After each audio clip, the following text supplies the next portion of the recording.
Hello, beautiful humans, and welcome back to the Holistic Academy podcast, the space where ancient wisdom meets modern science. I'm Amy, an education visionary and philosopher, and today's episode is one of my absolute favourites because we're talking all about abundance and how to manifest it into your life, diving into the mind, body, and biology. As always, scientist, author, and holistic coach David Ortega is joining me today. Thank you, Amy. Always happy to be here. And especially today, because of two reasons. Because we are going to talk about manifestation and abundance right to close this year and let everything go and receive the good vibes of the next year. And especially when we get to pull this manifestation out of the clouds and stick it straight into the nervous system. So we are going to see what happens. Exactly. So today we're going to unpack the abundance blueprint, how ancient civilizations understood abundance thousands of years ago. And as you said, David, how modern neuroscience now confirms it, and how you can actually apply this into your daily life.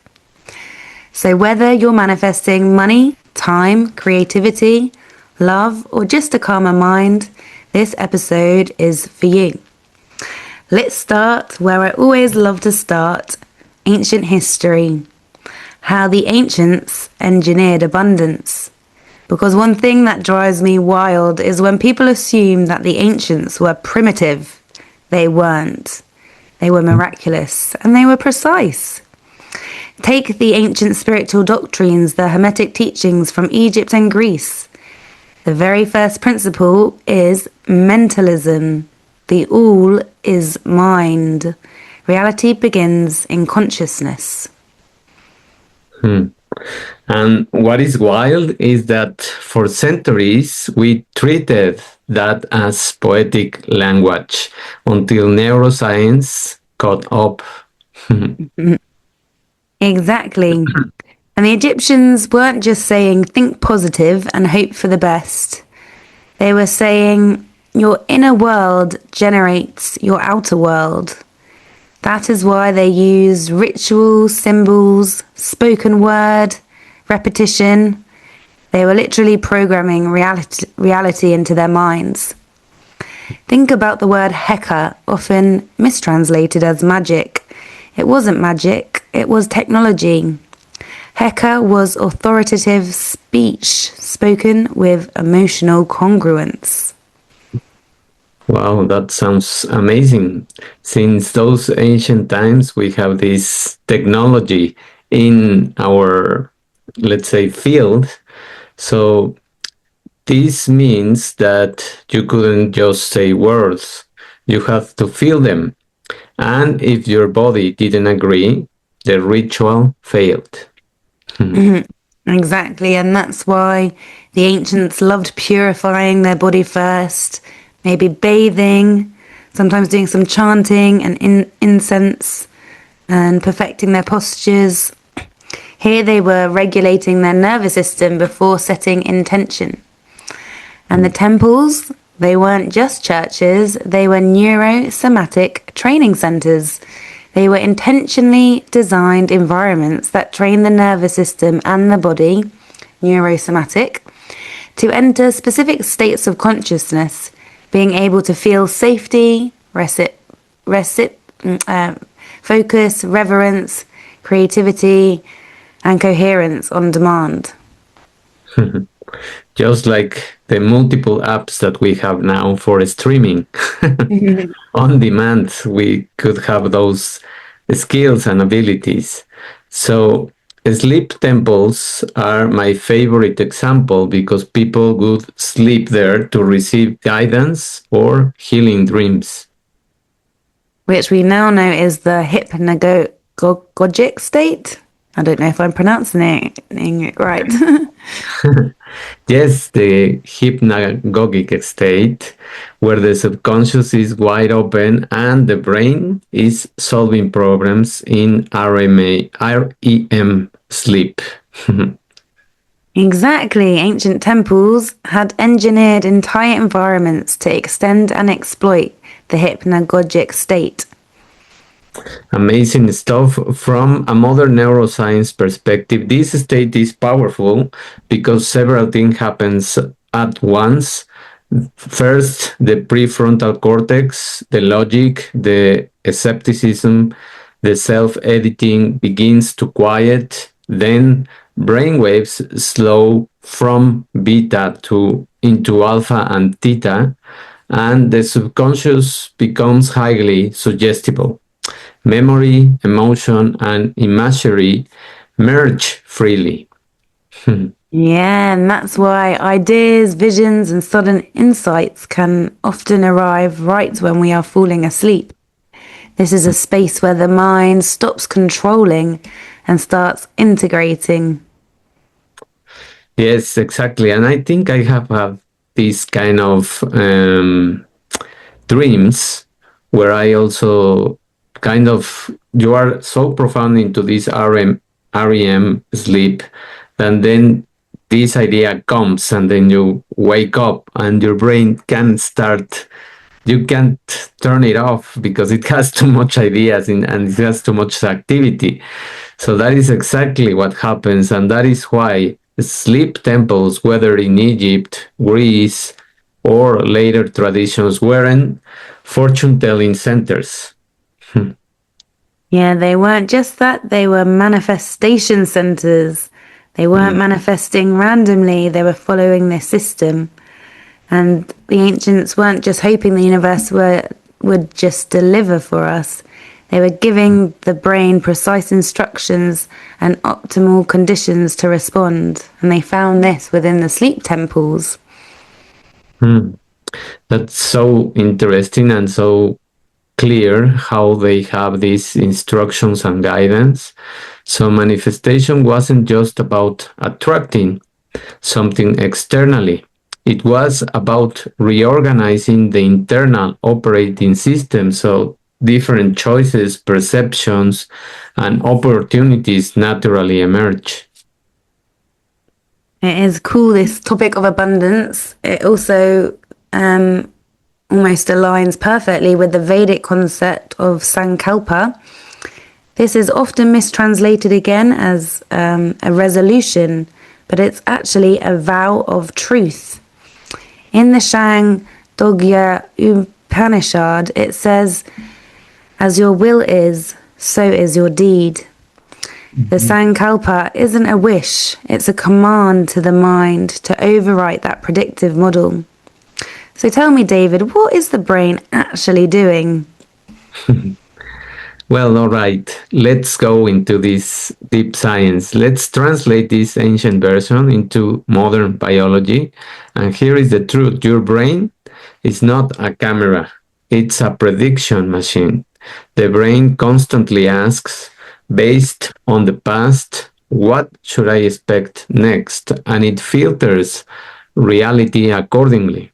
That filter is run by the default mode network that we have talked about and the reticular activating system, which is called in this world of scientists as the RAS system, and basically the bouncer to your awareness.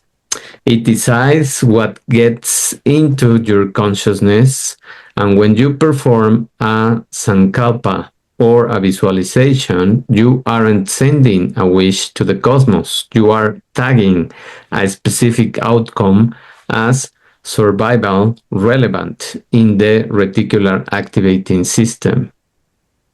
What a cool concept, David. So if your identity is wired around scarcity, money is hard, nothing works out for me, I'm not enough, the world is against me, your brain will literally delete opportunities that contradict that belief. It basically filters out any opportunities for abundance because they don't fit the model in our heads. Mm. That's true cognitive dissonance.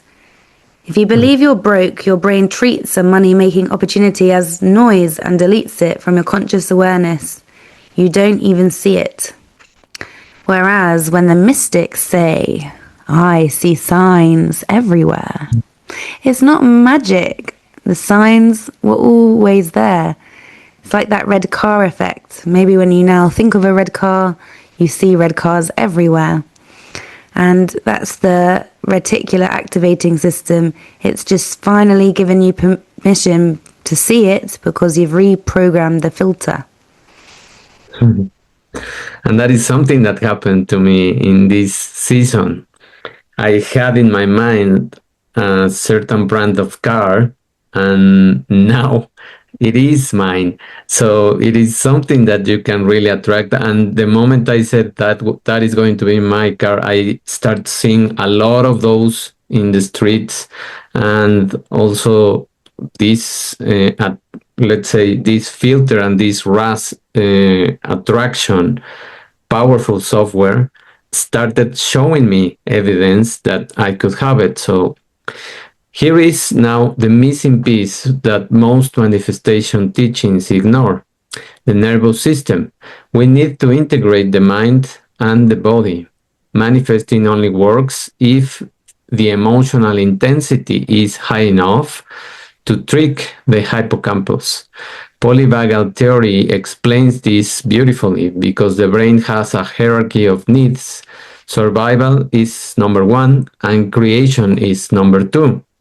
When you are in scarcity mindset, your body is literally in a sympathetic survival state. So you are mobilizing for a threat, and your vision narrows so that you can have this response in a much faster way. Your prefrontal cortex, the part responsible for planning, imagination, and manifesting, gets less blood flow. Yeah, definitely. In that survival state, and that means biologically you cannot manifest abundance from a dysregulated body. As in that state of survival, our body's screaming, unsafe, it's unsafe. And it then can't reason and see things logically, and just shuts down any risk taking or pattern recognition that could actually lead to wealth and success. But also an interesting point is when you do affirmations in the morning, I am rich, I am wealthy, I am a millionaire. If you don't believe it and your amygdala signals fear, then your brain is flagging that statement as a lie. You're not true of voice. So in fact, that can push you back into the stress response. Mm-hmm. So the vibration, the mystics talk about raising your vibration. They were talking about vagal tone and your capacity to feel safe, to feel connected, and to feel open. Low vibration is just a dysregulated nervous system which is in mode of fear, freeze, or shutdown. High vibration is the ventral vagal state, which signals safety, social engagement, and connection. And that is the biological state of abundance. Wow, that's really exciting. I think it's important that we do learn how to raise our frequencies and attune to that higher vibration so that we can see the opportunities all around us. Yeah. And that is why they use ritual, because it's a maintenance algorithm. And we know that habits take roughly 66 days to reach automaticity and the stability phase. The Egyptians didn't rely on willpower, they relied on ritual structure. Feeding the gods is the ancient metaphor for feeding the neural pathway. Yeah, that's interesting. So you need to maintain it and keep building those positive neural pathways to actually create that desired outcome. And I believe in ancient times they also used objects to help anchor this, like talisman, the wedjat eye, the jed pillar. I mean, the jed pillar on the altar isn't just a religious symbol, it's a visual cue in the environment to trigger the specific neural state of stability. But using these signs and designs and environments, the ancients were truly masters of the environment and were able to design that environment that helps them manifest more prosperity, wealth, and abundance. Mhm. And that is so true because whenever I also write things that I want to manifest, I use these solfeggio frequencies that give you also this relaxation state and raise your vibration literally. So you are getting in this environment, you are making this a ritual. So this explains also the somatic exercises that I discovered by Dr. Peter Levine, the creator of somatic experiencing, or SE as it is abbreviated, as a tool to stimulate the vagus nerve and calm the nervous system. The VU sound is an exercise involving a deep inhale and then exhaling while making the sound VU for the entire length of the exhale. You feel the vibration in your body, which Levine said helps to work anxiety out of the body, and sound baths are another technique that uses sound vibrations to help quiet the mind and release stress. Oh, I do love a good sound bath, and yeah, I definitely feel really relaxed after it. So definitely creating abundance, you need to find these techniques and tools to get more into this calibrated state of relaxation and calm and into that higher vibration. And I think those VU exercises are really interesting. I think I might practice some of them. But in fact, science shows that the vagus nerve as well passes through our vocal cords. So by making that sound VU, you are literally vibrating the nerve, sending a signal to the brainstem that we are safe, calm down. So we can use this VU as a biological hack. It reminds me of the Coptic chants or the Om. Om. Oh, I do love a good Om. It sounds amazing as well when you do it next to people. You can feel all of you vibrate at this beautiful frequency. But yeah, it's exactly that same mechanism of using the vagal nerve to send a signal to our body that we are safe. And we must also mention the orienting exercise. This is another great way to signal to your body you are calm and in a safe environment for better manifestation and attraction. And this involves looking around the room really slowly. That's primal, in fact, and a predator won't look round a room slowly because it's looking for prey and it will lock on to its next meal. But for you, if you do the opposite and turn your head very slowly and scan the room pleasantly, you're telling our mammalian brain that there's no predator here and your cortisol can really quickly drop. So that's an important thing to remember when we're trying to reset our nervous system and regulate ourselves. So this shows we have to regulate the body before we can program the mind. Exactly. That's one of the key bits of abundance and manifestation that's sometimes missed. We need to calibrate the body first and the mind second. You have to feel abundance and then we can think abundantly. So it's a bit backwards because you think, when I'm rich, I'll be able to think like a rich person. But in fact, no, you have to pretend. Fake it till you make it, guys. Feel like you're rich. Except don't spend all your money, just feel it, right? You don't need to act. But then you'll start thinking like a rich person. And actually, a rich person won't want to spend. They'll probably want to save and look for more opportunities where they can increase their salary. So this feeling and then thinking is quite useful, but it can be why repeat visualization is so powerful. And this brings to mind Joe Dispenza, because he's really one of the people who helped bridge this ancient wisdom and modern neuroscience for a lot of people. Yeah, totally agree. And what I appreciate about his work is that he's very clear in the instructions and in the model that you can create. Manifestation isn't about wanting, it's about becoming.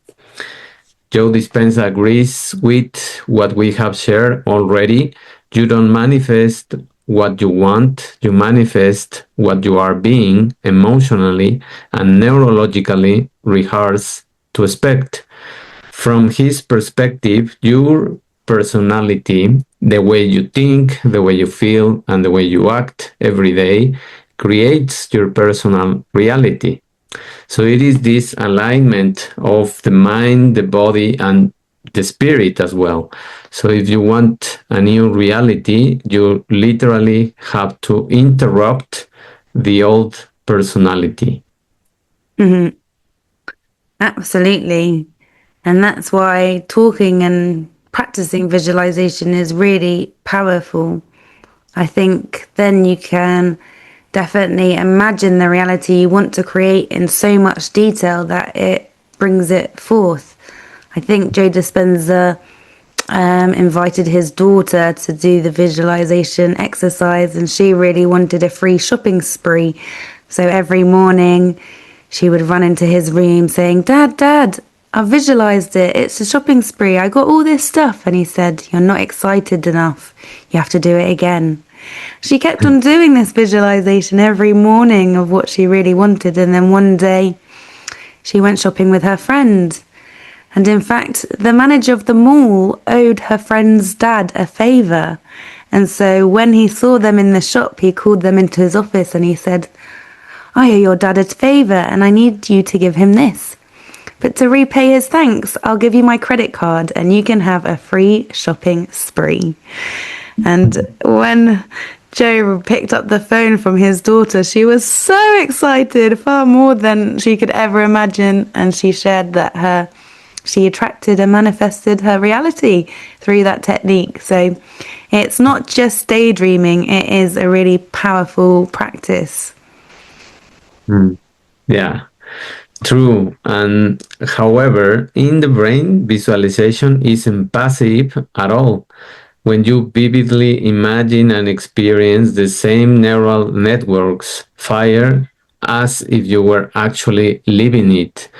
And this reminds me also of something that happened to Michael Phelps when he was in one of his swimming competitions, and he flooded his goggles with water and he couldn't see anything, but he trained so hard and he knew how much strokes he had to give in order to get to the other side of the pool, that he just was counting in his mind the number of strokes, and he arrived in the first place, of course. So he manifested the things while the vision was not clear at all.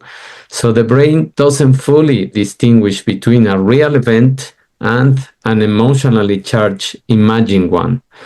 So when you visualize with clarity and emotion, you are training the nervous system for a future that hasn't happened yet.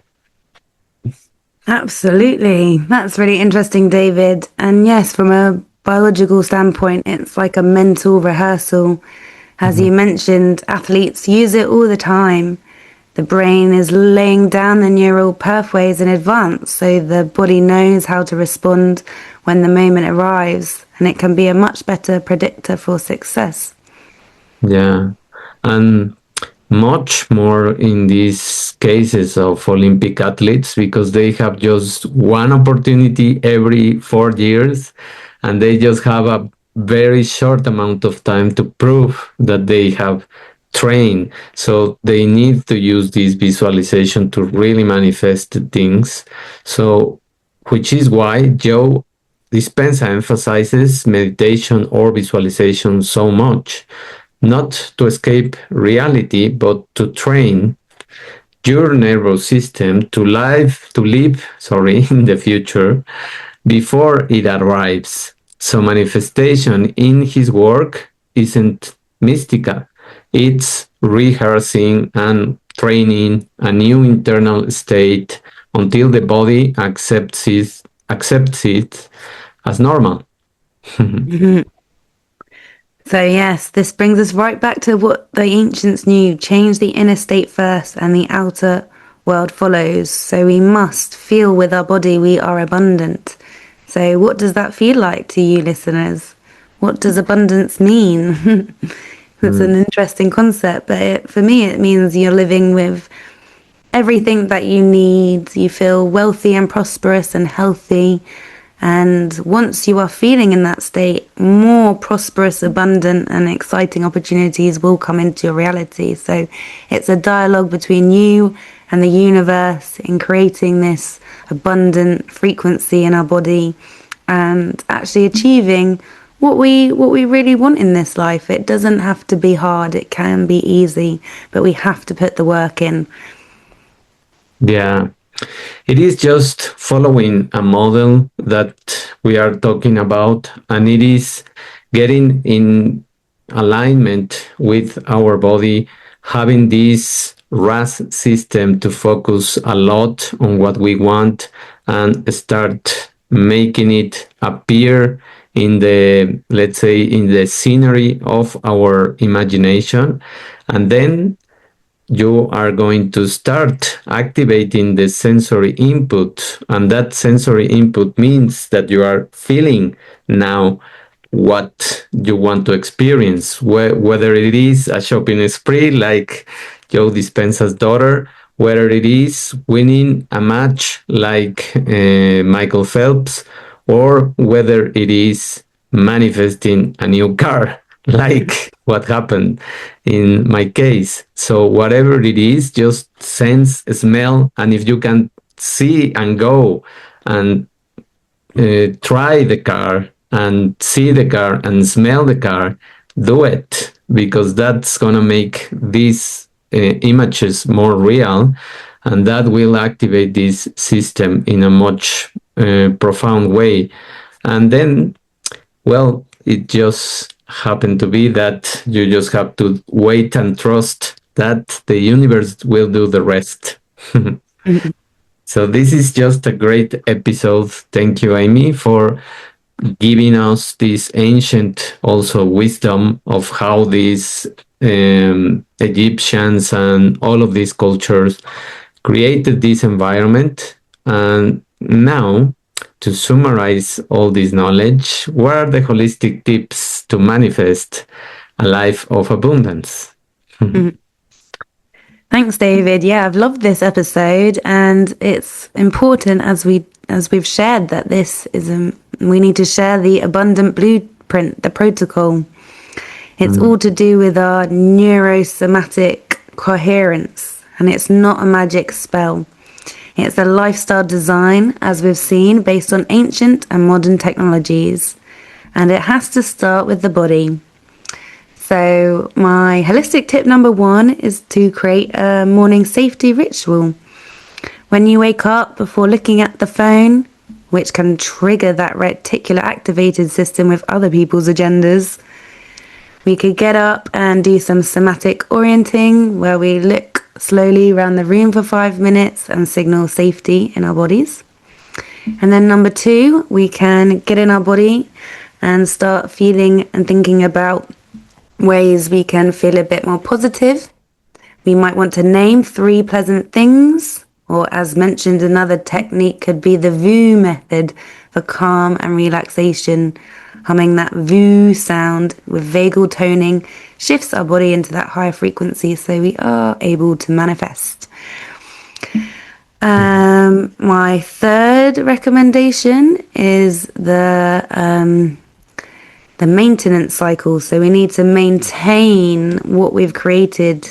Otherwise, some days we can feel abundant and some days we might feel scarce and with lack mentality, or we could find that anxiety, depression, and stress overrides our manifestation vibration, basically. So we need to ritualize consistency, find the same practice that you can do to build neural strength. This might involve things like gratitude journaling. So this is not just listing things that you're grateful for in this instance, but really writing things and feeling them. What does that feeling feel like, that it's already in your life, here and now? Uniting emotion and intention together can be so important because, as we've seen today, words without feeling don't land, and the universe doesn't respond to our words. It responds more to our feelings. Also, when we write these gratitude feelings down, it will boost our serotonin and oxytocin, which counteracts that scarcity mindset, bringing in more consistent positive thoughts, and that can help you spot those opportunities all around us. These daily micro actions are really important, as one small aligned action can feed this positive momentum. The fourth tip is to, as Joe Dispenza said, visualize in our mind, but make sure you do some regulation before that. So calm the body first.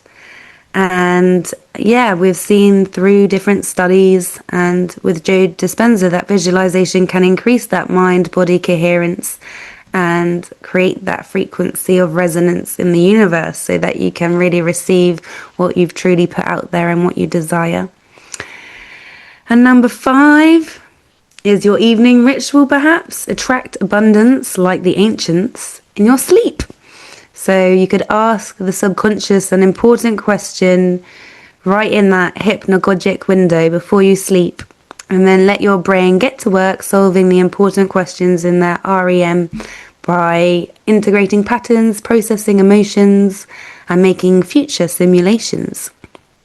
You could also make your bedroom an ancient temple, have an altar, use certain symbols that help you feel calm or remind you of your abundance and your beauty and your wealth and prosperity. And so when you sleep, you can use that ancient temple and your dreams to heal and create those new abundant realities. I love that. And it is not just wishful thinking protocol, it is a biology plus behavior protocol that you can use every day, and you can start training. You can start warming up in these 2 weeks that we are left of 2025, and then you really get serious in the next year.